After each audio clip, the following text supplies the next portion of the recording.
बिस्मिल्लाहिर्रहमानिर्रहीम। Branches of physics जो है उसमें आज हम हीट एंड थर्मोडायनामिक्स का ब्रांच पढ़ेंगे। ठीक है, heat and thermodynamics.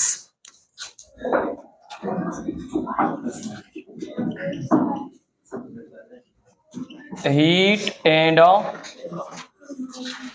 Thermodynamics.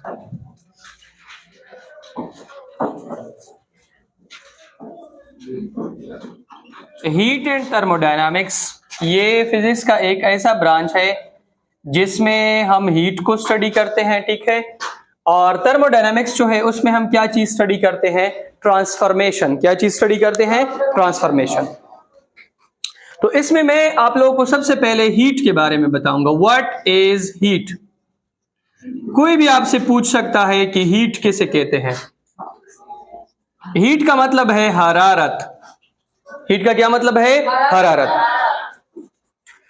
Heat एक एनर्जी है। क्या है? एनर्जी, जो हमेशा हॉट बॉडी से किस तरफ जाएगी?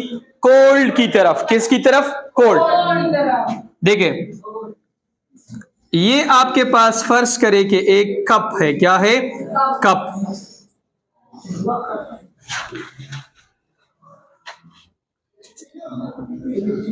यहां पे इसके दरमियान मैंने एक पाइप लगाया है। ये हाई टेम्परेचर के ऊपर है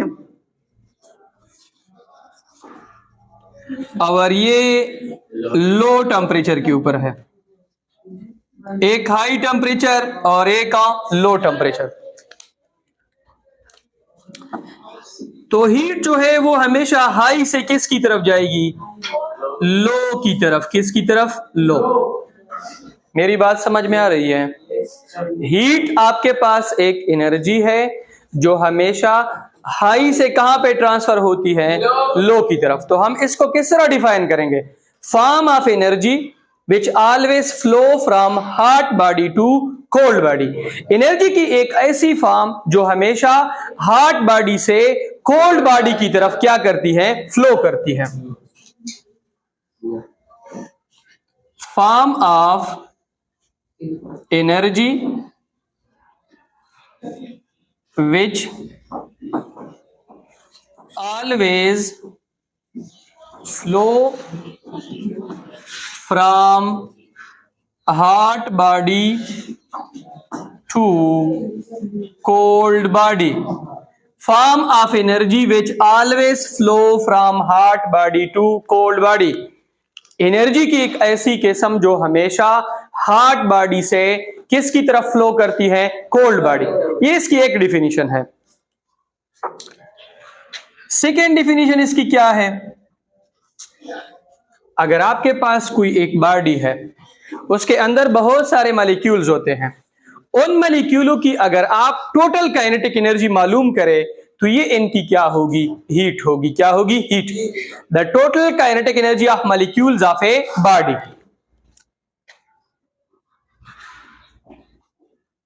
total kinetic energy of molecules of a body. Total kinetic energy of molecules of a body. अब आपसे कोई भी ये क्वेश्चन कर सकता है कि हीट जो है वो कब तक हॉट बॉडी से कोल्ड बॉडी की तरफ जाएगी? याद रखें, जब तक दोनों की टेम्परेचर एक दूसरे से डिफरेंट है। क्या है? डिफरेंट, मुख्तलिफ है। एक का टेम्परेचर हाई है, दूसरे का टेम्परेचर लो है, दोनों के टेम्परेचर में क्या है? डिफरेंस है। तब तक हीट जो है वो हाई टेम्परेचर से किधर की तरफ जाएगी? Low temperature.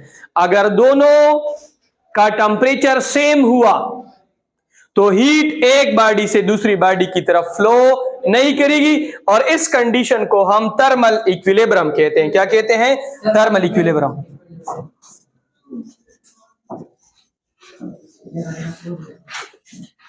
Thermal equilibrium. Thermal equilibrium क्या है? ये एक ऐसा कंडीशन है कि जिसमें दो बॉडीज की टेम्परेचर आपस में क्या हो जाती है? सेम हो जाती है, इक्वल, और एक बॉडी से हीट जो है वो दूसरे बॉडी की तरफ फ्लो नहीं करता है। ठीक है, इसमें क्या होता है? ये एक कंडीशन है या आप स्टेट कह ले, इसमें no net flow of heat from one body to another. Heat जो है वो एक बॉडी से दूसरे बॉडी की तरफ फ्लो नहीं करती है। क्यों? क्योंकि अगर मैं आपको कहूं कि ये एक सिस्टम है, इसका टेम्परेचर 10 डिग्री है, दूसरा एक सिस्टम है उसका भी टेम्परेचर 10 डिग्री है, एक सिस्टम से दूसरे सिस्टम की तरफ अब हीट फ्लो नहीं करेगी। क्यों? क्योंकि दोनों का टेम्परेचर क्या है? सेम है। ठीक है, तो ये भी एक एमसीक्यूज है कि वो कंडीशन जिसमें एक बॉडी से दूसरी बॉडी की तरफ हीट फ्लो नहीं करता है उसको हम क्या कहते हैं? Thermal equilibrium. अब अगर आपसे कोई पूछे कि आप मुझे वो रीजन बताएं कि क्यों हीट जो है वो हाई एक बॉडी से दूसरी बॉडी की तरफ फ्लो करती है, तो आप उसे बताओगे कि इसकी रीजन क्या है? Temperature difference. क्या है? Temperature difference. Heat only, heat flow from one body to another due to difference in temperature। Difference है ना टेम्परेचर। हीट जो है वो एक बॉडी से दूसरी बॉडी की तरफ तब तक फ्लो करती है जब तक दोनों के दरमियान टेम्परेचर का क्या हो? डिफरेंस हो। जब दोनों के दरमियान टेम्परेचर का डिफरेंस खत्म हो जाए, दोनों के टेम्परेचर सेम हो जाए, तो इस कंडीशन को हम थर्मल इक्विलिब्रियम कहते हैं। और फिर हीट जो है वो एक बॉडी से दूसरी बॉडी की तरफ फ्लो नहीं करती है। याद रखें, ये प्रोसेस नेचुरल प्रोसेस है। नेचुरली हीट हाई टेम्परेचर से कहां पे जाती है? Low temperature. अब अगर आप कहते हैं कि सर क्या ऐसा पॉसिबल है कि हीट लो से हाई की तरफ जाए? Yes, it is possible.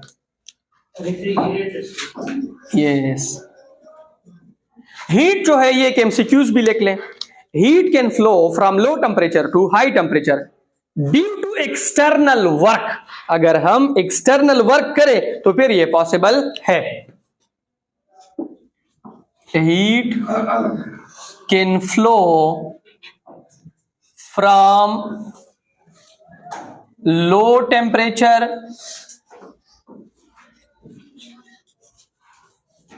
To high temperature.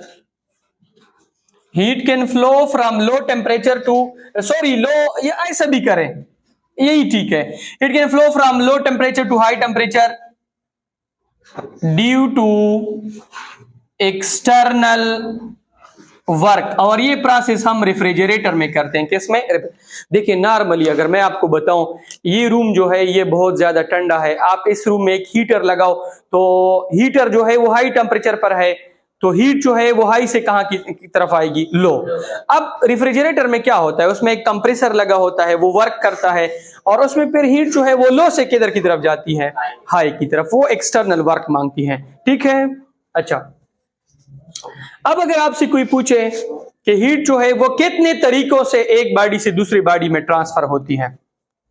Heat तो फ्लो करती है हाई से लो की तरफ, लेकिन कितने मेथड से करती है? उसको हम कहते हैं मोड्स। क्या कहते हैं? Modes. Modes of transfer of heat.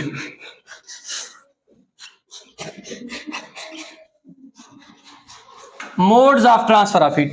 Heat जो है वो एक बॉडी से दूसरी बॉडी जब भी ट्रांसफर होती है तो वो तीन तरीकों से ट्रांसफर होती है। एक आपके पास है कंडक्शन, एक आपके पास है कन्वेक्शन, एक आपके पास है radiation. Conduction, convection and radiation, ये तीन वो तरीके हैं जिसके जरिए हीट जो है वो एक बॉडी से दूसरे बॉडी में क्या होती है? ट्रांसफर होती है। ठीक है, कंडक्शन आप लोगों ने पढ़ा होगा क्लास 7th में। ठीक है, कन्वेक्शन भी पढ़ा होगा, रेडिएशन। कंडक्शन याद रखे ये सॉलिड्स में होता है। किस में होता है? सॉलिड्स में। कन्वेक्शन किस में होता है? फ्लूइड्स में। फ्लूइड्स में आपके पास लिक्विड भी आते हैं, इसमें आपके पास गैस भी आता है। रेडिएशन जो है does not need any medium, does not need any medium, इसको किसी भी मीडियम की जरूरत नहीं होती है। ठीक है, अच्छा, कंडक्शन में जो मॉलिक्यूल्स होते हैं, जो एटम्स होते हैं, जो इलेक्ट्रॉन्स होते हैं, वो कहीं मूवमेंट तो नहीं करते हैं कि एक जगह से दूसरी जगह ट्रांसफर हो, वो वाइब्रेशन के जरिए हीट ट्रांसफर करते हैं। किसके जरिए? वाइब्रेशन। और लिक्विड और गैसेस में क्या करते हैं? मूवमेंट करते हैं। क्या करते हैं? मूवमेंट। इसके लिए तो रिक्वायर्ड नहीं है। अब इसके बाद थर्मोडायनामिक्स का वर्ड है, ठीक है। हीट हमने एक्सप्लेन की, ठीक है। थर्मल इक्विलिब्रियम भी मैंने आप लोगों को बता दिया, इसके मोड्स भी बता दिए, ठीक है। एक चीज जो यहाँ पे और है वो है थर्मोडायनामिक्स। थर्मोडायनामिक्स का मतलब क्या है? थर्मोडायनामिक्स का मतलब है द ट्रांसफॉर्मेशन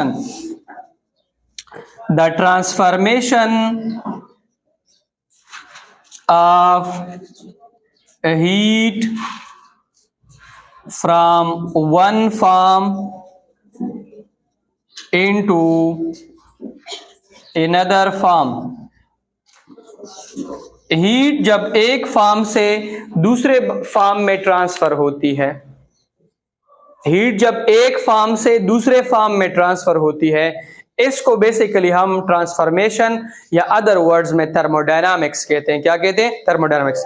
मैं आप लोगों को एक मिसाल देता हूं। आप लोगों ने देखा होगा जो इंजन है, गाड़ी का है, मोटरसाइकिल का है, किसी भी चीज का है, उसमें क्या होता है? इंजन में हीट एनर्जी जो है वो किस में कन्वर्ट होती है? वो कन्वर्ट होती है मैकेनिकल में। किस में? मैकेनिकल एनर्जी में। गाड़ी का जो इंजन है उसमें हीट एनर्जी किस में कन्वर्ट होती है? मैकेनिकल में। जो जनरेटर है, जनरेटर देखिए, आप जनरेटर देख लें, आप इंजन देख लें, सब में क्या होता है कि जो हीट एनर्जी है वो कन्वर्ट होती है किस में? मैकेनिकल में। तो ये जो वो प्रोसेस जो है, इसमें ये जो चेंज हो रही है एनर्जी एक फॉर्म से दूसरी फॉर्म में हीट की, इसको बेसिकली हम ट्रांसफॉर्मेशन कहते हैं, थर्मोडायनामिक्स कहते हैं। क्या कहते हैं? थर्मोडायनामिक्स। अब अगर आप इसके अलावा देख लें, ऐसा भी पॉसिबल है कि जो हीट एनर्जी है, ठीक है, हीट, वो अगर आप देख लें, एक इंजन है, मैं आप लोगों को बताता हूं, स्टीम इंजन या स्टीम टरबाइन। स्टीम टरबाइन में क्या होता है? इसमें भी आपके पास हीट जो है वो किस में कन्वर्ट होती है? मैकेनिकल में। किस में? मैकेनिकल में, ठीक है।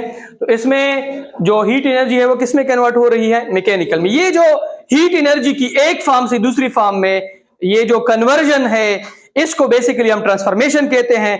और इस ब्रांच में हमने हीट को पढ़ना है, और हीट की ट्रांसफॉर्मेशन जो है वो एक फॉर्म से दूसरे फॉर्म में कैसे होती है, ये भी हमने क्या करना है? स्टडी करना है।